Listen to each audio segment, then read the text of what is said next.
Daniel chapter 7 6 రాజ్యాల గురించి మనం నేర్చుకోబోతున్నాం. ఇంకా చెప్పాలంటే 6 రాజ్యాలలో ఉన్న రహస్యాలను చూడబోతున్నాం. ఈ కార్యక్రమాన్ని మిస్ చేయకుండా చూడండి.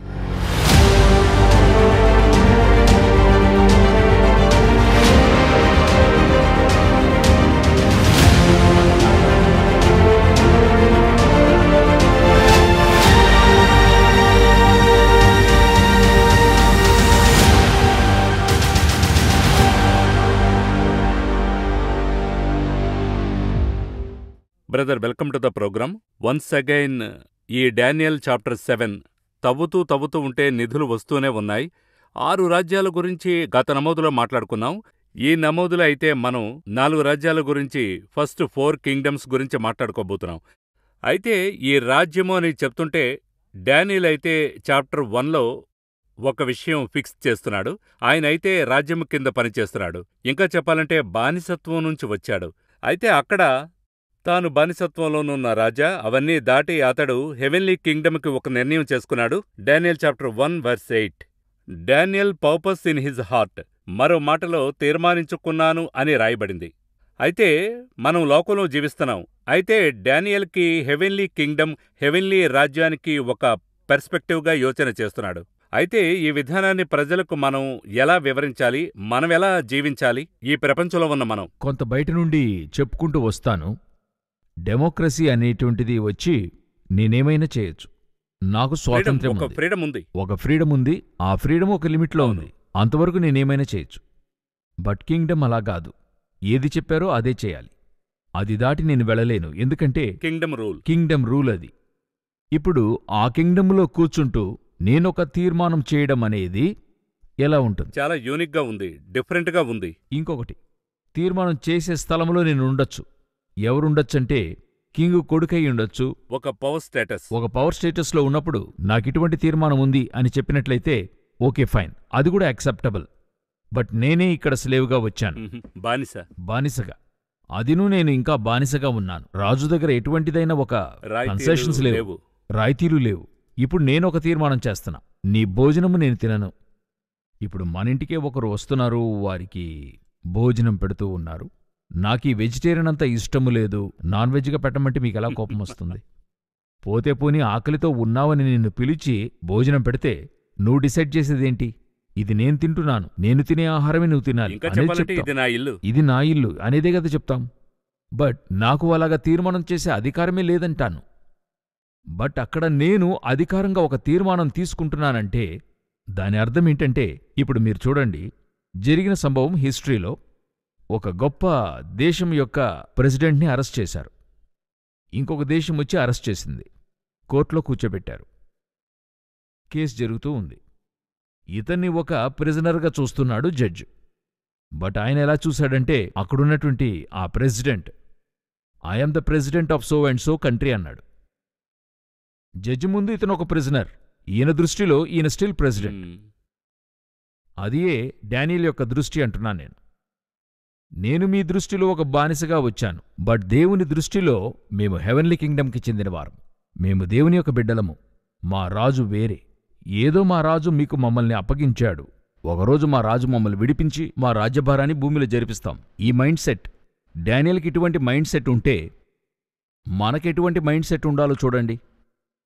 ఎందుకు చెప్తున్నానంటే, డానియల్ స్లేవ్గా ఉన్నటువంటి కాలం అది, మనము పిల్లలుగా ఉండే కాలముంది ఇదే భూమిలో. వేరే ఒక కంప్లీట్ కాంటెక్స్ట్, పూర్తిగా వేరే కాంటెక్స్ట్. ఇప్పుడు నాకు హెవెన్లీ పర్స్పెక్టివ్లో తీర్మానం చేయగలము. నేను పరలోకపు ప్రజను, నాకంటూ ఈ భూమికైనది ఏదీ లేదు.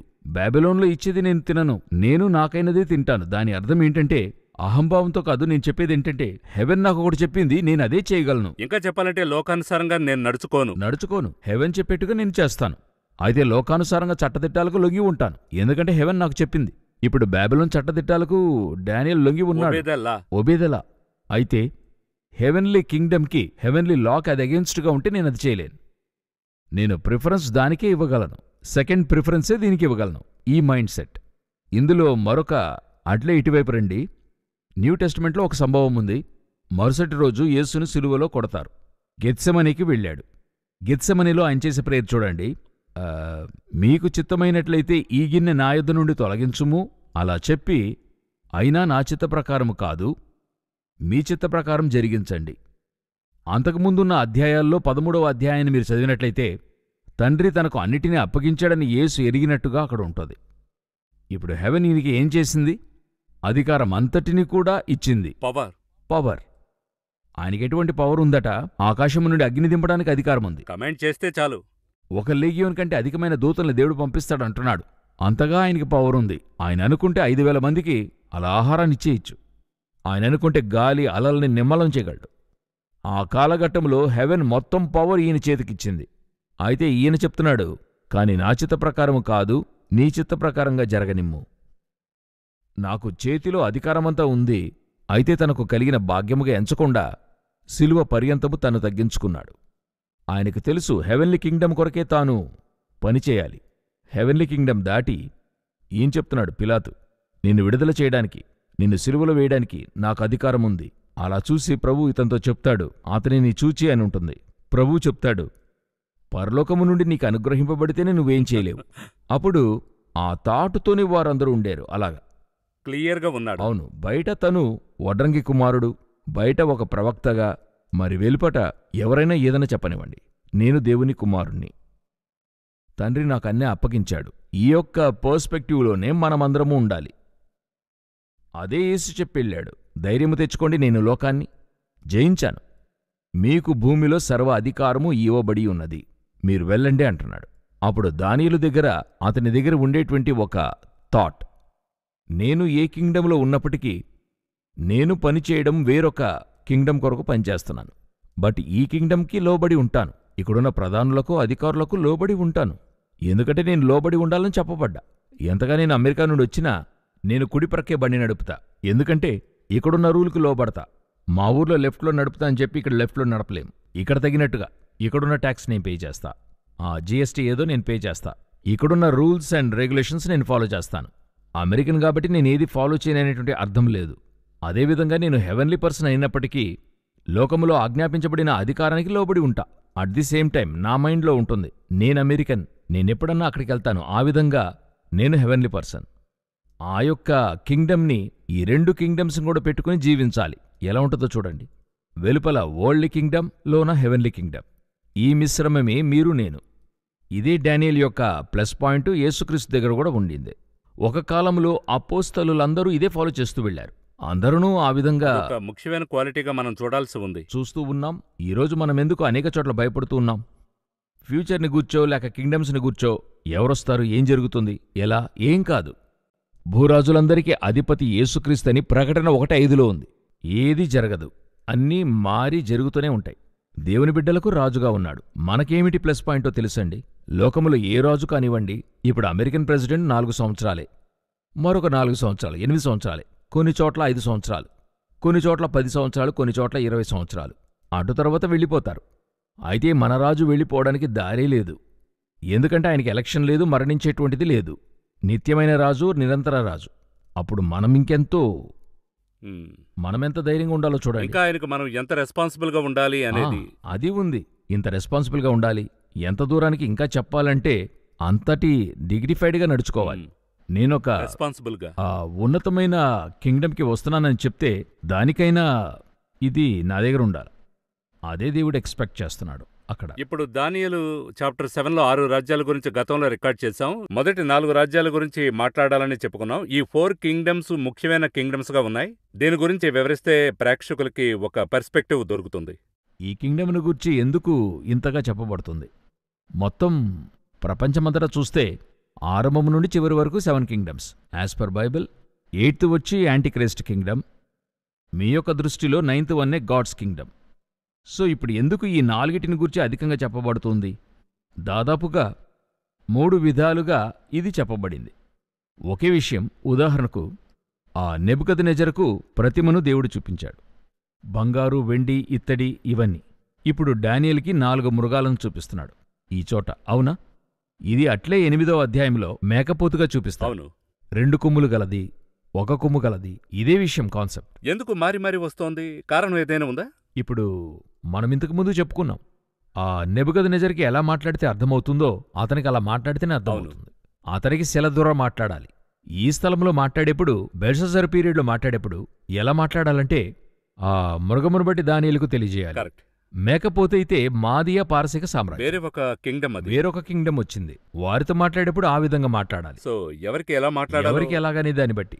అదే మనం ముందుగానే చెప్పాం కదా, నెబుకద్నెజర్కి స్వప్నం, సరేనండి. మరియమ్మతో మాట్లాడేప్పుడు దర్శనం, డ్రీమ్, విషన్. శామ్యూల్తో మాట్లాడేప్పుడు ఓన్లీ సౌండ్, ఆడియో, ఆడియో. బెల్షస్సర్తో మాట్లాడేప్పుడు వ్రేలీ రాత కనబడింది, విజువల్. ఎవరికి ఎలా మాట్లాడితే అర్థమవుతుందో వారితో అలా మాట్లాడతాడు. అయితే డానియేల్లో ఒక వచనం ఉంది, విజన్ అండ్ డ్రీమ్ కలిసి వచ్చే. అదే ఉంది, రెండు సేమ్గా ఉన్నాయి. రెండు సేమ్గా ఉన్నాయి. ఆయన ఎలాగైనా మాట్లాడతాడు. జోసెఫ్ దగ్గర చూడండి, యోసేపుతో ఆ పాత నిబంధనలో యాకోబు కుమారునితో ఒకే విషయాన్ని రెండు విధాలుగా తెలియజేస్తాడు. చెప్తాడు త్వరగా జరగబోతుంది, రెండు విధాల విషయాలు. సూర్యచంద్ర నక్షత్రాలు, ఇంకొకటి మోపు. సో దేవుడొచ్చి ఎప్పుడు ఏ కాలంలో ఎలా మాట్లాడితే అర్థమవుతుందో దేవునికి తెలుసు. ఇప్పుడు దీనికి ఇప్పుడు కోరేషు 8వ అధ్యాయానికి మధ్య దాదాపు 30 సంవత్సరాలయ్యాయి. ప్రతిదాని వెనుక దేవుడు ఒక ప్రణాళిక ఉంచి ఉన్నాడు. సో ఇప్పుడు 4 కింగ్డమ్. ఎందుకు ఈ 4 కింగ్డమ్స్ ఎంతో ఇంపార్టెంట్ అని అడిగినట్లయితే, ఈ ప్రపంచంలో కింగ్డమ్ ప్రారంభానికి ముందు నుండియే శాటన్ యొక్క హెడ్ క్వార్టర్స్ ఏదై ఉండిందంటే బాబిలోని. ఆ బాబిలోన్ నుండే అన్ని కూడా చెదరి ప్రపంచమంతటా వ్యాప్తి చెందుతుంది. ఈ బాబిలోన్ కింగ్డమే శాటన్ కింగ్డమ్ యొక్క పునాది, బేస్. ఈ 4 కింగ్డమ్స్లో ఫస్ట్ ఏదని చూస్తే బాబిలోన్. ఈ బాబిలోన్ యొక్క స్పిరిటును, బాబిలోన్లో ఉండేటువంటి యాంటిక్రైస్ట్ స్వభావములను అట్లే మెడో పర్షియన్లోకి వస్తుంది. మెడో పర్షియన్లో ఉండేది అట్లే గ్రీకులోకి వస్తుంది. గ్రీకులోనే అది సక్సెస్ఫుల్గా ఉంటుంది. గ్రీకు నుండి రోమ్లోకి వస్తుంది, రోమ్తో ముగిసిపోతుంది. సో ఈ 4ను ఒక యాంటిక్రైస్ట్ కింగ్డమ్ యొక్క ప్యాకేజ్. ఇంకా ఇంట్రెస్టింగ్ ఏంటంటే, ఇలాంటి బాబిలోనియన్ కింగ్డమ్ అయితే చాప్టర్ 4లో అలౌ చేస్తున్నాడు రికార్డ్ చేయడానికి. ఆ కింగ్ రాసే ఒక చాప్టర్ని, ఆ కింగ్డమ్ని ఆరంభించిన వ్యక్తి తల మీదే దేవుడు చేపెట్టాడు. ఇప్పుడు ఆ కింగ్డమ్ నుండి అదే అందులో ఉండే ఒక విషయం ఏంటంటే, మిమ్మల్ని నేను ఒక ఉదాహరణకు చెప్తున్నా. మిమ్మల్ని యూజ్ చేయాలని పిశాచి తలంచితే దేవుడు మిమ్మల్ని రక్షించి ఉన్నట్టయితే, ఇప్పుడు పిశాచి మిమ్మల్ని యూజ్ చేయలేదు. వాడు మరొక వ్యక్తి కొరకు వెయిట్ చేస్తాడు. మరొక వ్యక్తి వస్తే, మరొక వ్యక్తి వచ్చినప్పుడు దేవుడేం చెప్తున్నాడు, అతనితో మిమ్మల్ని గూర్చి ఇప్పుడు నాతో మాట్లాడుతున్నాడు.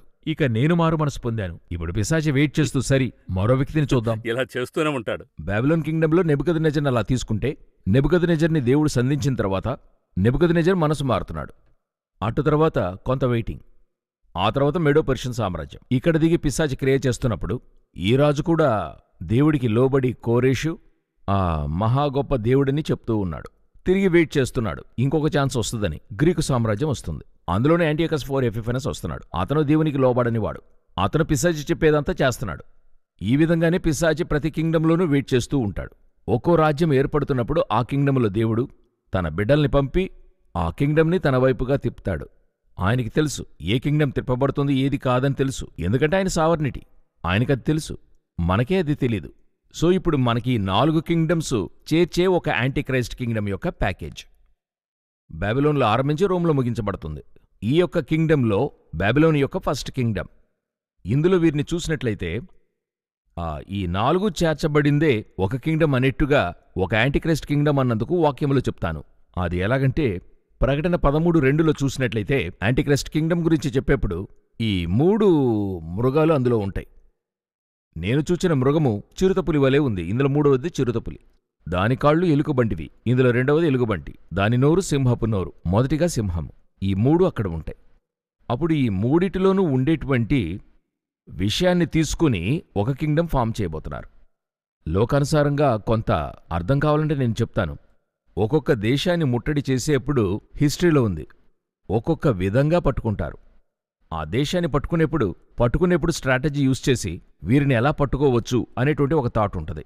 ఉదాహరణకు, యుద్ధము చేసి పట్టుకునేది ఒక మెథడ్, బై వార్. ఇంకొక మెథడ్ ఉంది, బై రిలీజియన్. ఏదైనా ఒక మతాన్ని పంపి ఆ దేశాన్ని పట్టుకునేది ఉంటుంది. మూడవది ఉంది, అది బై ఎకానమీ. ఆర్థికము చేత ఆ దేశాన్ని పట్టుకునేది. ఉదాహరణకు బ్రిటిష్ గవర్నమెంట్ ఉంది. వారు ఈస్ట్ ఇండియా కంపెనీ అని ఇండియాలోకి వచ్చారు. వచ్చి బై ఎకానమీ ఇండియాని పట్టుకున్నారు. ఇప్పుడు అలెగ్జాండర్ వచ్చాడు. వారందరూ ఎలా ఇండియాని పట్టుకున్నారంటే బై వార్ వచ్చి పట్టుకున్నారు. ఈలాగున ఒక్కొక్కరు ఒక్కొక్క విధంగా ఒక దేశాన్ని పట్టుకుంటారు. ఒక కింగ్డమ్ ఏం చేస్తుంది, ఈ మూడిటిని ఉపయోగించి పట్టుకుంటుంది. బై వార్ వస్తుంది, రిలీజియన్ పంపుతుంది, ఎకానమీ వస్తుంది. ఇప్పుడు ఆలోచించండి ఎంత పవర్ఫుల్గా ఉంటుందని. అదే ఇక్కడ ఉండేటువంటిది. దీని అంతర్గత కాన్సెప్ట్ ఏంటంటే, బాబిలోన్కంటూ ఒక స్పెషాలిటీ ఉంది. బాబిలోన్లో ఏంటి స్పెషాలిటీ అని అడిగితే, నేను కట్టిన మహాబబులోన్. నా వంటి ఒక ప్రభుత్వం గర్వమైన మాటలు మాట్లాడేది. ఇక్కడ 7వ అధ్యాయం చూడండి, గర్వముగా మాటలాడు నోరు దానికి ఉండెను అని ఉంటది. అవును, క్లియర్గా రాసుంది. అవును, 8వ వచనంలో. ప్రకటన 13:2లో చూసినట్లయితే, దాని నోరు సింహపు నోరని ఉంటది, గర్వముగా మాట్లాడేది. రెండవది ఎలుగుబంటి. అది విస్తారంగా మాంసం భక్షించును, దాని కాళ్ళు మాత్రం ఎలుగుబంటివి. దాని అర్థమేంటంటే, ఆ రాజ్యభారం ఒక ప్రక్క స్ట్రాంగ్, ఒక ప్రక్క వీక్. దానియేలు 2వ అధ్యాయంలో ఒక ప్రక్క స్ట్రాంగ్, ఒక ప్రక్క వీక్ అని 42వ వచనంలో ఉంటది. సో రాబోయేటువంటి కింగ్డమ్ ఒక ప్రక్క స్ట్రాంగ్, మరొక ప్రక్క వీక్గా ఉంటుంది. ఇక చివరిగా అది చిరుతపులి. చిరుత స్పెషాలిటీ ఏంటి? స్పీడ్. తానొచ్చేటువంటి కింగ్డమ్ ఈ లోకాన్ని ఎంతో వేగంగా పట్టుకుంటాడు. ఎంతో వేగమంటే ఎలాగా? ఈ స్పీడ్ని ఇప్పుడు దేవుడు పాత నిబంధనలో ఎవరితో పోలుస్తున్నాడు? ఇప్పుడు మీరు చెప్పారు గ్రీకు సామ్రాజ్యమని. అలెగ్జాండర్ ఈ ప్రపంచాన్ని ఎన్ని రోజుల్లో పట్టుకున్నాడో మీకు తెలుసు అనుకుంటాను. వితిన్ 11 years అంత ఫాస్ట్గా 70% ఆఫ్ ద వరల్డ్ని పట్టుకున్నాడు. అంటే ఒక లెపర్డ్ స్పీడ్. ఆ స్పీడ్ ఎంత గొప్ప ఆశ్చర్యమని అడిగితే, ఈ రోజున ఎటువంటి టెక్నాలజీ లేదు. ఆ రోజు రథాలు మాత్రమే, ఆ రోజు గుర్రాలు మాత్రమే, ఏనుగు సైన్యం అతని అది దగ్గర లేదు. ఒకే పర్సన్ అంత మోటివేషన్తో ఒక ఆర్మీని లాగడం అనేది భయంకరమైన విషయం. ఈజీగా చదువుతున్నాం. అయితే ఎంత పెద్ద ఇంకొకటి ఉంది, అతనికి ఏర్పడ్డ టీం మంచి టీం. మ్, నేనెప్పుడు చెప్తాను, టీం సెట్ అవ్వడం అనేది దేవుని యొక్క కృప. 4 జనరల్స్ దొరికారు చూడండి ఆయనకి. కెసాండర్ లైసిమెకస్, టాలమీ 1 స్లాటర్, సెల్కస్ 1 నికేడర్. ఈ 4 జనరల్స్ బెస్ట్ టీం.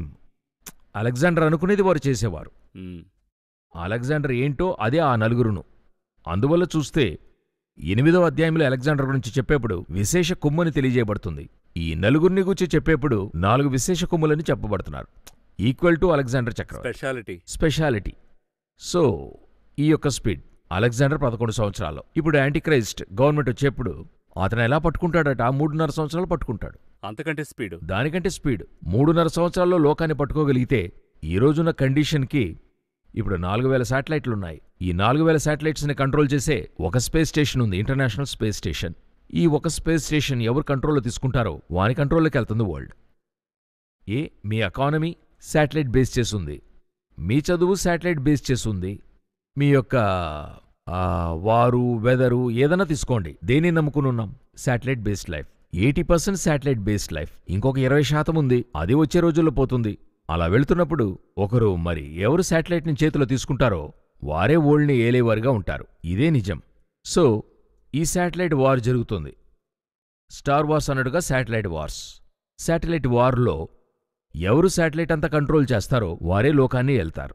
దానికి ఎక్కువ రోజులు పట్టదు. ఇప్పుడు హీరోషిమా నాగసాకి మీద వేసిన గుండు కంటే మోర్ దెన్ 16,000, 20,000 పవర్ఫుల్ అయినవి ఉన్నాయి. ఒక గుండు వేసి దేశాన్ని లాక్కుంటారు. సో 3.5 సంవత్సరాల్లో పూర్తి ప్రపంచాన్ని తన కంట్రోల్లోకి తీసుకుంటాడు. ఆ యొక్క ఇక్కడున్న ఈ 3ను రానున్న కింగ్డమ్కైనా ఛాయ. వీరిలో ఉన్నటువంటి ది బెస్ట్నే తీసుకుని వారేం చేస్తారు? పరిపాలన చేస్తారు. సో బాబిలోనియన్ కింగ్డమ్ అతని దగ్గర ఉన్నటువంటి గర్వం. మెడో పర్షియన్ సామ్రాజ్యం వాని దగ్గర ఉండేటువంటిదైనా హెచ్చుతగులు. 2 కొమ్ములు, అందులో ఒకటి పెద్దదిగాను ఒకటి చిన్నదిగాను ఉంది. గ్రీకు సామ్రాజ్యము అతని దగ్గరున్న స్పీడ్. ఇవన్నీ కూడా తీసుకొని 4వ సామ్రాజ్యం ఏర్పడుతుంది. అదే రోమా సామ్రాజ్యంలో నుండి వచ్చేటువంటిదైనా యాంటీక్రైస్ట్ యొక్క కింగ్డమ్గా ఇక్కడ చెప్పబడుతూ ఉంది. సో దాదాపు డానియల్కి క్రైస్ట్ ఎరా వరకు క్లియర్గా ఒక మ్యాప్ వేసి దేవుడు అద్భుతంగా చెప్తున్నాడు. క్రైస్ట్ ఈరా మాత్రం కాదు, అది దాటి కూడా జడ్జిమెంట్ వరకు చూసినట్లయితే సింహాసనములు ఉంచబడ్డాయి అని ఉంటది. ఇక్కడ 9వ వచనాన్ని చూడండి. ఇంకా సింహాసనములను వేయుట చూచితిని, మహావృద్ధుడొకడు కూర్చుండెను. ఆయన వస్త్రము హిమము వలె ధవళముగాను, ఆయన తలవెంట్రుకలు శుద్ధమైన గొర్రెబొచ్చు వలె తెల్లగాను ఉండెను. ఆయన సింహాసనము అగ్నిజ్వాలల వలె మండుచుండెను, దాని చక్రములు అగ్నివలే ఉండెను. 10 చివరిలో తీర్పు తీర్చుటకై గ్రంథములు తెరువబడెను. ప్రకటన 20వ అధ్యాయంలో ఉండేది మీరిక్కడ చూడగలరు. సింహాసనము చేత పుస్తకములు తెరవబడెను. అప్పుడు డానియల్కి రెవల్యూషన్కి ఎంతవరకు ఉందంటే జడ్జిమెంట్ వరకు ఉంది. జడ్జిమెంట్ వరకును దానికి క్రింద చూసినట్లయితే మిగతా కార్యాలను మాట్లాడుతున్నాడు.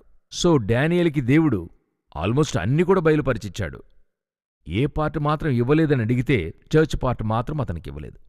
ఈ 2000 సంవత్సరాలు మాత్రం అతనికి దాచబడ్డాయి. ఈ చర్చ్ పార్ట్ అంతా మనకి చేర్చి ఇవ్వడం జరిగింది. ఇది యోహానుకి బయలుపరచబడింది. సో ఇప్పుడు ఇది మన చేతిలో ఉంది. సో ఇప్పుడు ఈ 4 రాజ్యాలను వేరువేరుగా వారు దాదాపుగా 1000 సంవత్సరాలు చేసింది చేర్చి ఒక సామ్రాజ్యము భూమిలో 7 సంవత్సరాలు చేయబోతుంది. అదే ఇందులో చెప్పబడినటువంటి ఒక ముఖ్యమైన కాన్సెప్ట్. ఈ రాజ్యాల గురించి మాట్లాడారు. డానియల్ చాప్టర్ 7 వర్స్ 15లో దర్శనాలు ఇస్తున్నాడు. డానియల్ అయితే ఈ దర్శనాలు చూడబోయినప్పుడు అతడు సంతోషంగా ఉన్నట్లు తెలియలేదు. ఇక్కడ నాకు రివీల్ చేశాడు, పర్వాలేదు దేవుడు రివీల్ చేస్తున్నాడని ఇతను యాంక్సియస్గా ఉన్నాడు, ఇంకా నాకు కొన్ని విషయాలు తెలియలేదు అలాగని. నా ప్రశ్న ఏంటంటే, ఈ కాలంలో దేవుడు వచ్చి రివీల్ చేసినప్పుడు మనం ఎలా ఇంకా వాటిని దేవుని యొద్ద పొందుకొని అది ప్రయోజనకరంగా కింగ్డమ్ పెర్స్పెక్టివ్గా మార్చి ప్రజలకు ప్రయోజనకరంగా ఉంటుందనేది ఒక ప్రశ్నగా అడుగుతున్నా. మీరు మొదటిగా చెప్పినట్టుగా ఇప్పుడు మీరు చెప్పేటప్పుడు దేవుడు చెప్తున్నప్పుడు అతనిలో ఒక చిన్న కలవరం ఏర్పడుతుంది అని చెప్తున్నారు కదా. ఎందుకు కలవరం వచ్చిందని అడిగినట్లయితే, మరి కొన్ని విషయాలొచ్చి దేవుడొచ్చి ఒక నిజాన్ని మనకి చెప్తున్నప్పుడు మనం ఎంతగా ఆత్మలో నిలబడి విన్నా మన మాంసంలో ఒక భయమనేది వస్తుంది. ఇప్పుడు నెబుకద్నెజర్ స్వప్నాన్ని చూసిన వెంటనే అతను కలవరపడ్డాడు. అవును, భయపడ్డాడు. అయితే ఇది దానికంటే మోసం. అదెలాగని అడిగితే నెబుకద్నెజర్కి వచ్చి యూజువల్గా శిలను చూసేవాడు. అతనికి అది చూపించబడింది. ఆ శిల డిఫరెంట్ మెటల్స్లో ఉంటుంది, అంతే విషయం. అయితే ఈయనకలా కాదు, అన్నోన్ విషయం. సముద్రము నుండి ఒక సింహం వస్తుంది 4 రెక్కలతో, తర్వాత ఎలుగుబంటి లేచి వస్తుంది, తర్వాత లెపర్డ్ వస్తుంది 4 రెక్కలతో, తర్వాత ఏంటనే తెలియని ఒక మృగం వస్తుంది. ఇంతవరకు ఈ 3ను ఇమాజిన్ చేయలేము. ఇప్పుడు ఊహించుకున్నా కొంచెం కష్టంగా ఉంది. ఇది వచ్చి ఇందులో నుండి కనబడేటువంటి విషయాలు ఎంతో అతన్ని కలవరపరుస్తున్నాయి. ఎందుకంటే ఆ చిన్న కొమ్ము చేసేటువంటి పని, ఆ 10 కొమ్ములు చేసేటువంటిది, ఇవన్నీ అతని ఆత్మలో కలవరపడుతున్నాడు. కలవరపడి ఇది ఎలా ముగిస్తుందో, ఎక్కడికెళ్తుందో. మనమెంతగా ఆత్మలో ఉన్నప్పటికీ కొన్ని సమయాల్లో ఇప్పుడు చెప్తారు చూశారా, ఎత్తైన బిల్డింగ్ నుండి కింద పడ్డాను, స్వప్నములో ఒళ్ళంతా చెమట్లో పట్టి కారుతూ ఉంటది, చూస్తే మంచము నుండి క్రిందపడి ఉంటారు. వారి యొక్క అన్కాన్షియస్ మైండ్లోకి అది వెళ్ళిపోయి ఉంటుంది, వెళ్ళి నిజంగానే జరిగినట్టుగా మారిపోతుంది. ఆ విధంగా ఆత్మలో దేవుడు ఈయనతో మాట్లాడతాడు.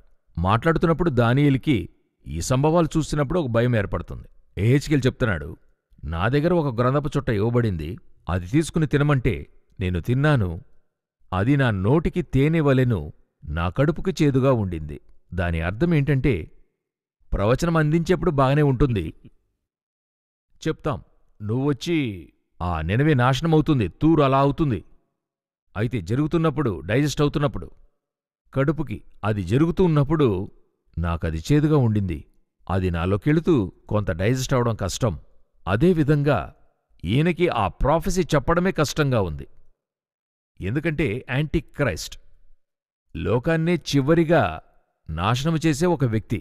సో యాంటిక్రైస్ట్ గూర్చిన విషయాన్ని ఇతను చూసినప్పుడు ఇతనిలో కలవరమొచ్చింది.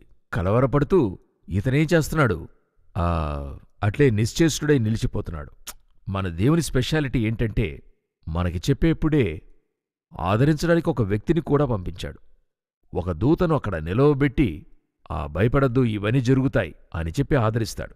సో ఇందులో మనం తెలుసుకోవలసిన ఒక విషయమేంటి, దేవుడు ఆయన దగ్గర ఉన్నది మనతో నిజంగా మాట్లాడడం ఆరంభించినట్లయితే మనం తట్టుకోలేం.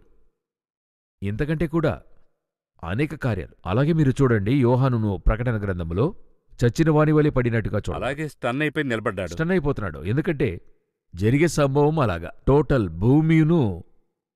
ఇప్పుడు మనకి కొందరిని చూసినట్లయితే అప్పుడప్పుడు ఈ గుండు పేలేటుగా ఇటువంటివన్నీ చూపిస్తున్నారా. ఇప్పుడు మనకి గుండు పేలేది ఒక సాధారణమైపోయింది చూడండి. కాని ఏది సాధారణమైనా మనకి ప్రక్కగా అది పేలితే మనకి ఎలాగుంటుంది, చాలా కలతగా ఉంటుంది. ఆ విధంగానే యోహానికి దానియేలుకి ప్రక్కన జరుగుతున్నాయి అన్నీ కూడా. వారు దర్శనంలో చూస్తున్నారు. సో దాని పరిణామంగా దానియేలొచ్చి అట్లే ఒక విధంగా ఫెయింట్ అయి కింద పడుతున్నాడు. ఇంటర్సెసరీ ప్రేయర్ అంటారు. ఇలాంటి దర్శనాలు పొందుకున్నప్పుడు లేదా దేవుడు రివీల్ చేసినప్పుడు ఇంటర్సెసరీ మరొకరి కోసం భారంతో ప్రార్థించడం ఎలా, ఆ పార్ట్ని ఇక్కడ ఎలా కాంటెక్స్ట్గా చూస్తున్నారు? ఎందుకు దర్శనం మొదటిగా? ఈరోజు మనలో కొందరికి దాని అర్థం తెలియలేదు. ప్రవచనం ఎందుకు? దేవుడు చెప్తున్నాడు, దాన్ని చూచి ప్రవచించు. ఎందుకు చెప్పమంటున్నాడు ప్రవచనాన్ని? చెప్పకుండానే నాశనం చేయొచ్చు కదా. ప్రవచించడానికి కారణమే అది విని అతను మార్పు చెందాలనేది.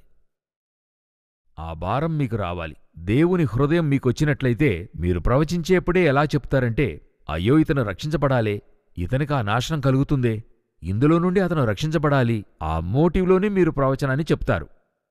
సో ఆ విధంగా దానియేలుకి ఇవన్నీ ఇస్తున్నప్పుడు దేవుని మోటివ్ ఏంటంటే, ఇవన్నీ జరగనారంభిస్తాయి. యేసు దీని గురించి చెప్తాడు, ఇవి జరగనారంభమైనప్పుడు మీ రక్షణ సమీపముగా ఇంకా ఉన్నది. చెప్పాలంటే ఆయన రిఫర్ చేసి చెప్తున్నాడు. చేసే చెప్తాడు. సో దానియేలు తెలియజేశాడే అని చెప్తాడు. అప్పుడు ఇవన్నీ కూడా వినేటప్పుడు మనకొకటి తెలియాలి, వీటన్నిటికీ మనతో దేవుడు చెప్పడానికి ఒక రీజన్ ఉంది. ఇవన్నీ జరగబోతున్నాయి, మనమా లోపల ఆయనను ఎదుర్కొనడానికి సిద్ధపడాలని ఇటువంటి ప్రవచనం చెప్పడానికైనా కారణాలు. ఇప్పుడు ప్రాఫెసీస్ వచ్చి వారి యొక్క గొప్పదనానికి చెప్పబడుతుంది. నేను చెప్పాను, జరిగింది. యాక్చువల్గా చెప్తే జరగకూడదు. ఎందుకంటే ఇప్పుడు నినవేకి చెప్పాడు, అది జరగకూడదనే ముందుగా చెప్తూ ఉన్నాడు. ముందుగా చెప్పడానికి రీజన్ ఏంటంటే, ఆ నాశనం కాబోతుంది, వారు నశించకుండా చూసుకో. యోనా ఎలాంటివాడంటే మనలాంటి మైండ్ సెట్. మనం చెప్పాము, అది ఖచ్చితంగా జరగాలి. ఎందుకంటే ఏం చెప్పాడు? ఎందుకంటే ఇతను చెప్పాడు, ఆ దేవుడు చెప్పాడు, నేను చెప్పమన్నదే వారు పశ్చాత్తాపపడితే జరగకుండా ఆపుతాను, ఇది జరగకూడదనే చెప్పమన్నాను. మనం ఈరోజు ఈ డిఫరెన్స్ని అర్థం చేసుకోవడం లేదు. దానియేలుకింత బయలుబాటుంది. దానియేలు చూడండి, ఇవన్నీ తెలుసుకుని 10వ అధ్యాయంలో చూసినట్లయితే ప్రేయర్ చేశాడని ఉంటుంది. మరి 9వ అధ్యాయంలో చూస్తే ఆయన ప్రేయర్ చేసినట్టుగా, ఫాస్ట్ చేసి ప్రేయర్ చేసినట్టుగా ఉంటుంది. ఒక యాక్షన్ ఉంది. ప్రేయర్ చేస్తున్నాడు, దేవా నా ప్రజల్ని విడుదల చేసివ్వండి. ఎందుకే ఆ బయలుబాటు ఇవ్వబడింది. నాతో దేవుడు మాట్లాడాడు, నేను పెద్ద ప్రవక్తనని చూపించడానికి లేదు. అందుకే ఆ దేవుని యొక్క హృదయాన్ని తెలుసుకోవడానికే.